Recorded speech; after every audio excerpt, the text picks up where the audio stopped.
Hello my dear viewers, আজকে আমরা জুলজির semester 3 এর বায়োকেমিস্ট্রি পেপারের ইউনিট 3 থেকে প্রপার্টিজ অফ অ্যামাইনো অ্যাসিড মানে প্রোটিন স্ট্রাকচার, তার মধ্যে একটা টপিক আছে electrochemical properties of amino acid, সেটা আমরা আজকে ডিসকাস করব।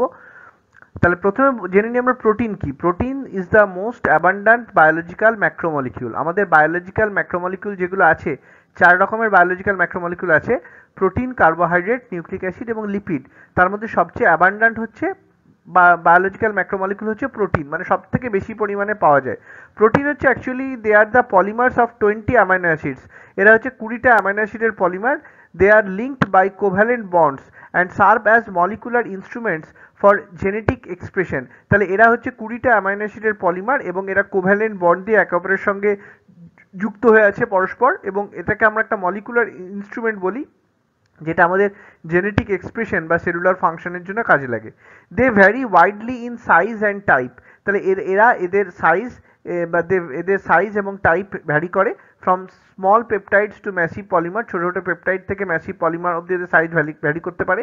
And their structure is dictated by the unique properties of amino acid chains.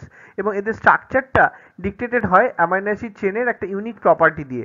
Proteins are basically the polymers of amino acid. Protein হচ্ছে amino অ্যাসিডের polymer, and they are linked by covalent bonds between amino acid residues. এবং প্রোটিনগুলো যে amino অ্যাসিডের polymer, সেগুলো একে অপরের সঙ্গে যুক্ত হয় কোভ্যালেন্ট বন্ড দিয়ে, এবং এই কোভ্যালেন্ট বন্ডগুলো পরস্পর তৈরি হয় অ্যামাইনো অ্যাসিড রেসিডিউয়ের মধ্যে। হ্যাঁ, লস অফ ওয়াটার এলিমেন্ট এগুলো হয়ে এই কোভ্যালেন্ট বন্ডগুলো তৈরি হয়। 20 common amino acids are found in protein. প্রোটিনের মধ্যে 20টা কমন অ্যামাইনো অ্যাসিড পাওয়া যায়, উইথ অ্যাসপারাজিন ডিসকভার্ড ইন 1806, যার মধ্যে 1806-এ অ্যাসপারাজিনটা ডিসকভার্ড হয়, অ্যান্ড থ্রিওনিন ইন 1938-এ থ্রিওনিন ডিসকভার হয়। তাহলে 20টা অ্যামাইনো অ্যাসিডের মধ্যে প্রথম হলো অ্যাসপারাজিন, যেটা 1806 বা 1806-এ ডিসকভার করা হয়, এবং লাস্ট হলো থ্রিওনিন, যেটা 1938-এ ডিসকভার হয়। তাহলে 1806 আর 1938-এর মধ্যে বাকি 18টা অ্যামাইনো অ্যাসিড ডিসকভার হয়েছে। Their names often reflect their source. তাহলে অ্যামাইনো অ্যাসিডের নামকরণ অনেক সময় সেই অ্যামাইনো অ্যাসিডগুলো কোথা থেকে পাওয়া গেছে তাদের সোর্সের অনুযায়ী করা হয়। অ্যাসপারাজিন ফ্রম অ্যাসপারাগাস। অ্যাসপারাজিনের নামকরণ হয়েছে অ্যাসপারাগাস থেকে, এবং গ্লুটামেটের নামকরণ হয়েছে গ্লুটেন থেকে। এছাড়া আমরা দেখতে পাচ্ছি টাইরোসিন। টাইরোসিন এসছে চিজ থেকে, গ্রিক টাইরস কথাটার মানে হলো চিজ। আচ্ছা, এরপরে আমরা দেখি all 20 amino acids are alpha amino acid. এরকম যে আরও 20টা অ্যামাইনো অ্যাসিড আছে, সেগুলো হলো alpha amino acid, because with a carboxyl group and an amino group attach to the alpha carbon. আমরা এখানে দেখতে পাচ্ছি কার্বক্সিল গ্রুপ এবং অ্যামাইনো গ্রুপ সবটাই একটা যে আলফা কার্বনের সঙ্গে লেগে আছে, তো এই আলফা কার্বন কন্টেনিং অ্যামাইনো অ্যাসিডকে আলফা অ্যামাইনো অ্যাসিড বলা হয়। They differ in side chains or R groups. এরা সাইড চেনস বা আর গ্রুপস অনুযায়ী এরা ডিফার করে, affecting their solubility and properties, এবং তাদের সলিবিলিটি এবং প্রপার্টিজগুলো চেঞ্জ হয়ে যায়। Besides this there uncommon amino acids.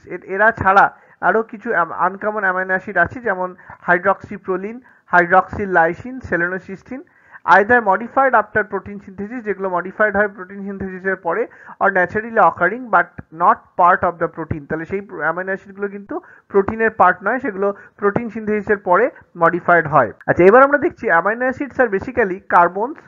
Amino acid carbons are identified by two conventions with additional R group carbons designated as beta, gamma, delta, epsilon and so on starting from the alpha carbon. Alpha carbon থেকে এদের নামকরণ হয়, এবং পরপর দেখো আমরা ডায়াগ্রামে দেখতে পাচ্ছি যেটা আলফা কার্বন তার সঙ্গে যেটা কার্বক্সিল গ্রুপের সঙ্গে, অ্যামাইনো অ্যাসিডের মধ্যে ফাংশনাল গ্রুপ হচ্ছে কার্বক্সিল গ্রুপ, তাহলে সেই কার্বক্সিল গ্রুপের সঙ্গে যে কার্বনটা লেগে থাকবে সেটা হলো আলফা কার্বন।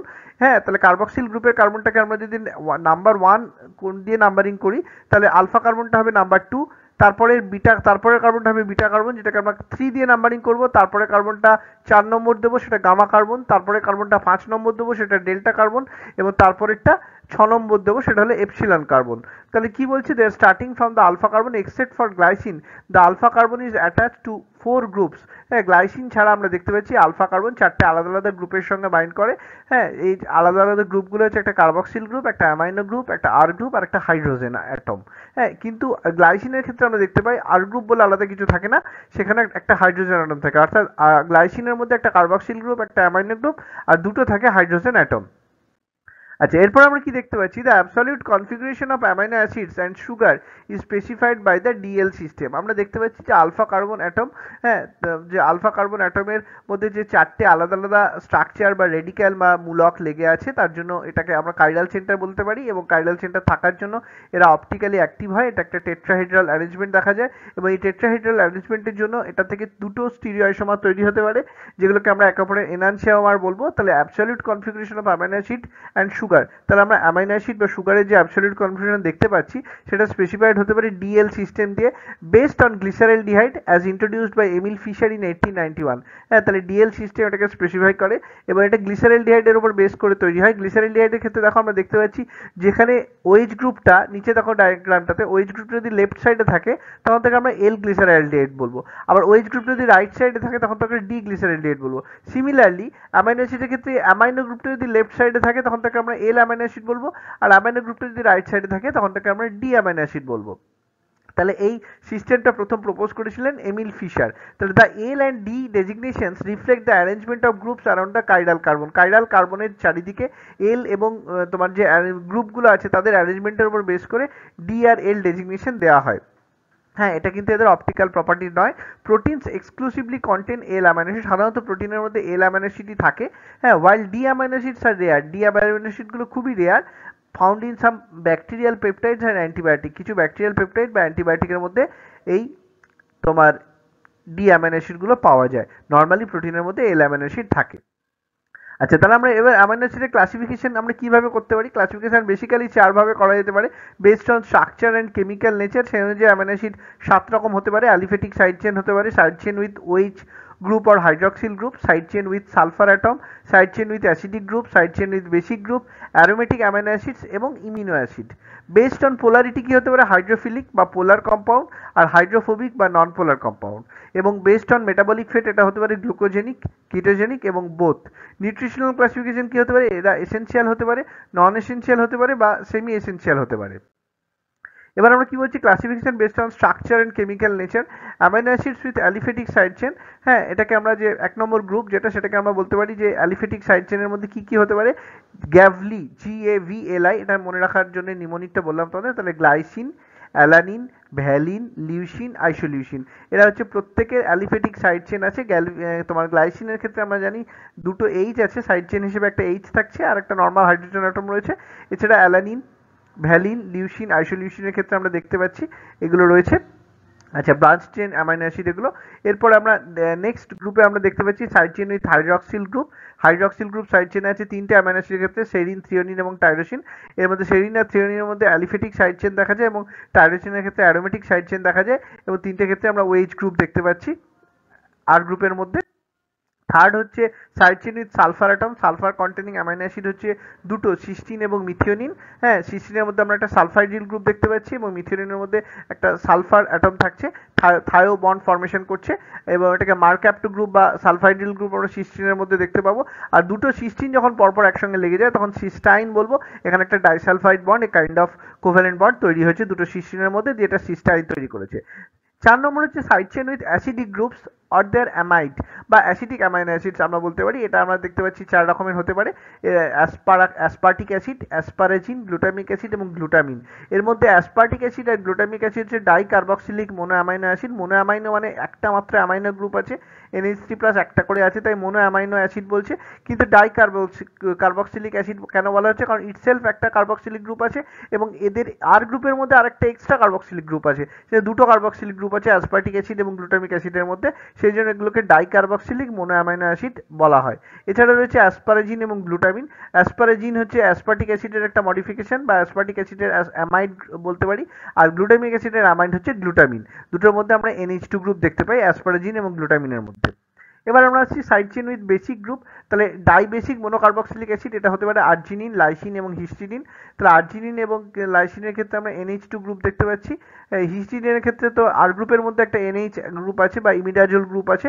হ্যাঁ, তা আমরা এখানে দেখতে পাচ্ছি এটা হচ্ছে ডাইবেসিক, মানে দুটো করে অ্যামাইনো গ্রুপ আছে, এবং মোনোকার্বক্সিলিক একটা করে কার্বক্সিল গ্রুপ আছে। এরপর আমরা aromatic amino acid. Aromatic amino acid 3 রকমের আছে। ফিনাইল অ্যালানিন, যেখানে একটা বেনজিন গ্রুপ বা একটা ফিনাইল গ্রুপ রয়েছে আর গ্রুপের মধ্যে। টাইরোসিনের মধ্যে ফেনল অর্থাৎ বেনজিনের সঙ্গে OH C6H5OH এটা রয়েছে তোমার টাইরোসিনের মধ্যে। আর ফিনাইলের মধ্যে বেনজিন বা ফিনাইলের সঙ্গে একটা CH2 গ্রুপ রয়েছে। আর ট্রিপ্টোফ্যানের ক্ষেত্রে একটা ইন্ডোল গ্রুপ আমরা দেখতে পাচ্ছি। হ্যাঁ, এবং এই তিনটে হচ্ছে অ্যারোমেটিক অ্যামাইনো অ্যাসিড। এছাড়া আমরা দেখতে পাচ্ছি ইমিনো অ্যাসিড বা প্রোলিন, সেটাকে আমরা একটা ইমিনো অ্যাসিড বা বলতে পারি, সেগুলো হচ্ছে প্রোলিন, 7 নম্বর টাইপ। আচ্ছা, এবার আমরা দেখছি ক্লাসিফিকেশন বেসড অন পোলারিটি। তাহলে পোলারিটি অনুযায়ী অ্যামাইনো অ্যাসিড হতে পারে হাইড্রোফিলিক বা হাইড্রোফোবিক। হাইড্রোফিলিক হলে সেটা পোলার হবে, হাইড্রোফোবিক হলে নন পোলার হবে। হাইড্রোফিলিক হলে সেটা নেগেটিভলি চার্জ হতে পারে, পজিটিভলি চার্জ হতে পারে বা আনচার্জ হতে পারে। নেগেটিভলি চার্জ অ্যামাইনো অ্যাসিড হচ্ছে aspartic acid, glutamic acid. Positively charge amino acid হলো আর্জিনিন, হিস্টিডিন এবং লাইসিন। এবং আনচার্জ অ্যামাইনো অ্যাসিড রয়েছে 7টা: সেরিন, থ্রিওনিন, টাইরোসিন, অ্যাসপারাজিন, গ্লুটামিন, সিস্টেন আর গ্লাইসিন। আর হাইড্রোফোবিক বা নন পোলার অ্যামাইনো অ্যাসিড দু রকমের হতে পারে: অ্যালিফেটিক অ্যামাইনো অ্যাসিড আর অ্যারোমেটিক অ্যামাইনো অ্যাসিড। অ্যালিফেটিক 4 রকমের হয়: অ্যালানিন, ভ্যালিন, লিউসিন এবং isoleucine.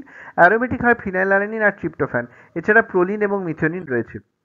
Classification based on metabolic fate. Amino acid metabolic fate অনুযায়ী দু রকম হতে পারে: একটা হচ্ছে গ্লুকোজেনিক প্লাস কিটোজেনিক, যেমন phenylalanine, isoleucine, tryptophan, tyrosine. Ketogenic হতে পারে লিউসিন এবং লাইসিন। আর গ্লুকোজেনিক হতে পারে রিমেনিং 14 অ্যামাইনো অ্যাসিডস, যেমন alanine, aspartate, glycine, methionine etcetera. আচ্ছা, ক্লাসিফিকেশন আমরা নিউট্রিশনাল ক্লাসিফিকেশন আমরা দেখতে পারি যে অ্যামাইনো অ্যাসিডগুলো আমাদের বডিতে তৈরি হয় না, সেগুলো আমাদের খাবারের মাধ্যমে বাইরে থেকে নিতে হয়। So they are very much essential for our body. সেজন্য তাদেরকে আমরা এসেনশিয়াল অ্যামাইনো অ্যাসিড বলবো, যেমন phenylalanine, valine, tryptophan, threonine, isoleucine, methionine, histidine, arginine, leucine, lysine. এটাকে আমরা এগুলোকে মনে রাখার উপায় হচ্ছে পিভিটি টিম হল, মানে প্রাইভেটকে আমরা পিভিটি বলি, তো পিভিটি ডট টিম হল। এই পিভিটি টিম হল বললেই আমাদের হিউম্যানের এসেনশিয়াল 10টা অ্যামাইনো অ্যাসিডের নাম আমরা মনে রাখতে পারবো। পিভিটি মানে P for phenylalanine, V for valine, T for tryptophan. আর টিমের T for threonine, I for isoleucine, M for methionine. আবার হলের ক্ষেত্রে হচ্ছে H for histidine, arginine, leucine এবং lysine. Non essential amino acid কী কী আছে? নন এসেনশিয়াল অ্যামাইনো অ্যাসিড হচ্ছে glycine, alanine, serine, cysteine, aspartate, asparagine, glutamate, glutamine, tyrosine এবং প্রোলিন। আর সেমি এসেনশিয়াল অ্যামাইনো অ্যাসিড হচ্ছে দুটো: হিস্টিডিন এবং আর্জিনিন। আচ্ছা, 21st অ্যামাইনো অ্যাসিড কোনটা? 21st অ্যামাইনো অ্যাসিড হচ্ছে সেলেনোসিস্টিন। হ্যাঁ, এটাকে ACC দিয়ে ডিনোট করা হয় এবং এটাকে ইউ দিয়ে, এটাকে সিঙ্গেল লেটারে এটাকে ইউ দিয়ে ডিনোট করা হয়। সেলেনোসিস্টিনের মধ্যে আমরা দেখতে পাচ্ছি যে সিস্টিনের যে সালফাইডিল গ্রুপ থাকে, এসে সালফারের জায়গায় যদি সেটা রিপ্লেস হয়ে যায় সেলেনিয়াম দিয়ে, তখন তাকে আমরা সেলেনোসিস্টিন বলবো। এটার UGA কোড দিয়ে এটা ডিকোডেড হয় বা কোডেড হয় অ্যামাইনো অ্যাসিডটা। গ্লুটাথায়ন পারঅক্সিডেজ, ডিআরডিনেজ, গ্লাইসিন রিডাক্টেজ, হ্যাঁ, থায়োরেডক্সিন রিডাক্টেজ, এগুলোর মধ্যে এই সেলেনোসিস্টিন পাওয়া যায়। এছাড়াও আমরা দেখতে পাচ্ছি 22nd অ্যামাইনো অ্যাসিড হচ্ছে পাইরোলাইসিন বা পিল বা ও দিয়ে এটাকে ডিনোট করা হয়। নর্মালি এটা হচ্ছে UAG। নর্মালি এটা স্টপ করে, it is similar to lysine but with an added pyrroline ring link to the end of the lysine side chain. Methyl transferase enzyme from a methane producing bacteria. এটা একটা methyl transferase এনজাইমের মধ্যে এই পাইরোলাইসিন পাওয়া যায়, যেটা একটা মিথেন প্রডিউসিং ব্যাকটেরিয়া থেকে পাওয়া যাচ্ছে। আচ্ছা, এবার আমরা দেখবো significance of amino acids, biologically important compound, biological significance. এই টাইরোসিন থেকে আমরা দেখতে পাচ্ছি থাইরক্সিন, মেলাটোনিন, হ্যাঁ, এপিনেফ্রিন, নরএপিনেফ্রিন, ডোপামিন, এই ধরনের হরমোনগুলো তৈরি হয়। গ্লুটামিক অ্যাসিড থেকে তোমার গামা অ্যামাইনো বিউটারিক অ্যাসিড, যেটা একটা নিউরোট্রান্সমিটার, সেটা তৈরি হয়। ট্রিপ্টোফ্যান থেকে নিয়াসিন, সেরোটোনিন, এগুলো তৈরি হয়। গ্লাইসিন, আর্জিনিন, মিথিওনিন থেকে ক্রিয়েটিন তৈরি হয় আমাদের বডির মধ্যে। গ্লাইসিন এবং সিস্টিন অ্যামাইনো অ্যাসিড আমাদের বাইল সল্ট তৈরি করতে কাজে লাগে। গ্লাইসিন থেকে আবার হিমোগ্লোবিনের হিম তৈরি হয়। গ্লুটামিক অ্যাসিড বা অ্যাসপার্টিক অ্যাসিড, এগুলো থেকে তৈরি হয় pyrimidine base. Glycine, glutamic acid, aspartic acid থেকে পিউরিন বেস তৈরি হয়। অ্যালানিন থেকে কোএনজাইম এ তৈরি হয়। হিস্টিডিন থেকে হিস্টামিন নামক প্রোটিন তৈরি হয়। এগুলো হচ্ছে অ্যামাইনো অ্যাসিডের বায়োলজিক্যাল সিগনিফিকেন্স। আচ্ছা, ক্লিনিক্যাল কোরিলেশন কি দেখতে পাই? অ্যামাইনো অ্যাসিডের কিছু মেটাবলিক ডিসঅর্ডার দেখা যায়, অ্যামাইনো অ্যাসিডের মেটাবলিজম রিলেটেড ডিসঅর্ডার। সেগুলো হলো ফিনাইলকিটোনিউরিয়া, টাইরোসাইনিমিয়া, অ্যালবাইনিজম, অ্যালক্যাপ্টোনিউরিয়া, হোমোসিস্টিনিউরিয়া, ফিওক্রোমোসাইটোমা, কার্সিনয়েড সিনড্রোম আর হার্টনাপ ডিজিজ। তাহলে আমাদের মোটামুটি অ্যামাইনো অ্যাসিডের একটা বেসিক স্ট্রাকচার আমরা বুঝতে পারলাম। Thank you my dear students, all the best.